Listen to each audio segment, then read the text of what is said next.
Bismillahirrahmanirrahim. Assalamualaikum warahmatullahi wabarakatuh. Innal hamdalillah, salatu wassalamu ala Rasulillah, la haula wala quwata illa billah. Allahumma shalli ala sayidina wa habibina wa syafi'ina wa maulana Muhammad. Shalli wa sallim radhiyallahu ta'ala an kulli sahabati Rasulillahi ajma'in, amma ba'du. Rabbi shrah li sadri wa yassir li amri wahlul 'uqdatam min lisani yafqahu qawli. Subhanaka la ilma lana illa ma 'allamtana innaka antal alimul hakim. Kawan-kawanku di penjuru dunia, kembali renungan menjelang senja hadir menyapa untuk mengingatkan kita semua, termasuk saya. Sekali lagi, tayangan ini tidak ada maksud menggurui, mengajari, sama-sama belajar, mengingatkan, tawasau bil haq, tawasau bis sabr. Saya ingin kembali melanjutkan episode yang keempat dari tulisan saya di Republika mengetuk pintu surga. Jadi untuk tulisan di Hikmah Republika mengetuk pintu surga itu ada 4 episode. Dan ini yang keempat. Mudah-mudahan kita bisa mengamalkannya. Jadi walaupun Ramadan ini pintu-pintu surga dibuka, tapi kita harus tetap datang untuk mengetuknya dengan amal kebajikan, dengan amal soleh. Yang pertama kemarin kita sudah sampaikan. Yang kedua pun sudah. Yang pertama itu afsus salam. Yang kedua yut'imut tu'am. Yang ketiga silul arham, dan yang keempat sekarang ini adalah sallu wan nasu niyam. Sallu wan nasu niyam. Salatlah kalian ketika manusia sedang tertidur lelap. Nah, ini luar biasa. Ini hadis dari Imam Ahmad. Hadis riwayat Imam Ahmad. Mudah-mudahan menjadi pelajaran berharga bagi kita bahwa untuk mengetuk pintu surga itu perlu amal kebajikan. Dan yang keempat yang mengetuk pintu surga agar kita bisa masuk ke dalamnya. Tadkhulul jannah bisalam. Masuk surga ke dalam surga itu dengan selamat kedamaian adalah sallu wan nasu niyam.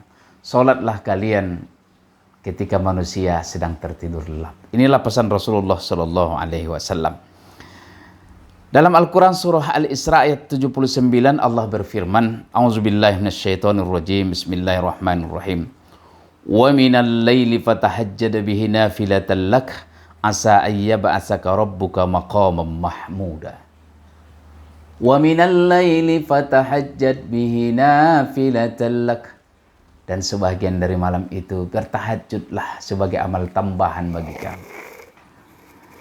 Mudah-mudahan Allah akan memberikan tempat kedudukan yang mulia, yang terhormat bagi kamu. Kawan-kawanku di penjuru dunia, lama sekali saya tak mampu dan tak berani menyampaikan tentang ini. Salah satu beban terberat kita sebagai seorang muballigh atau da'i adalah menyampaikan sesuatu yang belum diamalkan. Mengatakan sesuatu tak mengamalkannya itu mendapatkan murka dari Allah. Khawatir kita memang termasuk orang-orang yang kabura maqtan. Indallahi an taqulu ma la taf'alun. Takut juga saya sebagai orang yang mengajak untuk melakukan kebaikan, belum melakukannya. Allah murka kepada orang yang mengatakan sesuatu tapi tidak melakukannya. Nah, saya pun termasuk lama sekali baru berani mengajak kawan, mengingatkan untuk yang poin keempat ini. Sebagai ibadah yang paling mulia di sisi Allah setelah sholat fardu. Sholat sunnah yang paling tinggi nilainya di hadapan Allah setelah sholat fardu adalah sholat tahajud. Apalagi kita lakukan di bulan suci Ramadan ini. Di bulan Ramadan ini kita bisa melakukan 2. Yang pertama qiyamul lail, yaitu sholat tarawih. Dan yang kedua kita lakukan tahajud nanti setelah kita tidur dan bangun. Kita laksanakan sholat tahajud. Dan tahajud ini yang Allah berikan kepada kita. Dan inilah amalan orang-orang soleh sejak dahulu. Di Yayasan Bukit Dinamika Umat ini, di Bukit Dinamika Umat kita membimbing anak-anak yatim du'afa. Ada sekitar 50 orang yang ada tinggal di asrama. Lama sekali kami untuk bisa mendidik mereka bangun di penghujung malam tengah 4 untuk melaksanakan sholat tahajud. Berbulan bahkan bertahun pelan. Bahkan sampai pada sanksi. Begitu secara pribadi sudah mulai bisa melakukannya, baru berani menyuruh, baru berani memberikan sanksi kepada anak-anak. Tiada maksud kita ria kepada Allah. Ini adalah ibadah ritual khusus kepada Allah. Tapi sebagai proses pendidikan, Anak-anak kita di yayasan, di Bukit Dinamika Umat ini, kalau terlambat 1 rakaat sholat tahajud, itu 2.000 sanksinya. Nah, para ustadznya, termasuk saya, kalau terlambat atau tidak sholat tahajud, itu dendanya 10.000. Dan untuk ini kan luar biasa beratnya. Bagaimana kita menghukum anak-anak yang terlambat sholat tahajud, sementara kalau kita terlambat tak dihukum. Jadi awalnya memang dari sini. Pelan. Dan alhamdulillah awalnya terpaksa. Tapi lama-lama terbiasa. Dan anak-anak sekarang di sini sudah mulai terbiasa mereka bangun tengah 4 dan melakukan sholat tahajud. Dan kita pun sebagai pembimbing pelan-pelan. Karena rasa malu.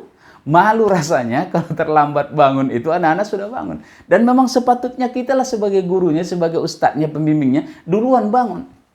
Nah, inilah amalan orang-orang soleh. Kalau ingin mengetuk pintu surga, maka ketuklah dengan sholat tahajud ini. Berbisik ke bumi, tapi terdengar jelas di langit. Berbusik kita di bumi. Jidat ini sampai ke tanah. Berbisik kita, mengeluh kita kepada Allah di keheningan malam. Dan itu sampai ke langit dengan jelas. Dan Allah turun ke langit dunia, mendengarkan siapa saja yang berdoa kepadanya. Apalagi di bulan Ramadan ini. Wa idza sa'alaka ibadi anni fa inni qarib. Apalagi di bulan Ramadan, kalau hamba aku bertanya kepada Muhammad tentang aku, katakan, aku itu dekat dan mengabulkan apa yang mereka permohonkan. Apalagi di bulan suci Ramadan ini. Dan orang-orang yang dicintai Allah, hamba-hamba yang dicintai Allah, ibadur rahman itu, walladzina yabituna li rabbihim sujjadan wa qiyama. Mereka selalu menghabiskan melalui malam-malamnya dengan sujud dan berdiri memohon kepada Allah Subhanahu wa taala. Mudah-mudahan kita bisa istiqomah dengan sholat tahajud ini, karena inilah jalan untuk kita mengetuk pintu surga. Semoga bermanfaat. Wabillahi taufiq wal hidayah. Assalamualaikum warahmatullahi wabarakatuh. Horas.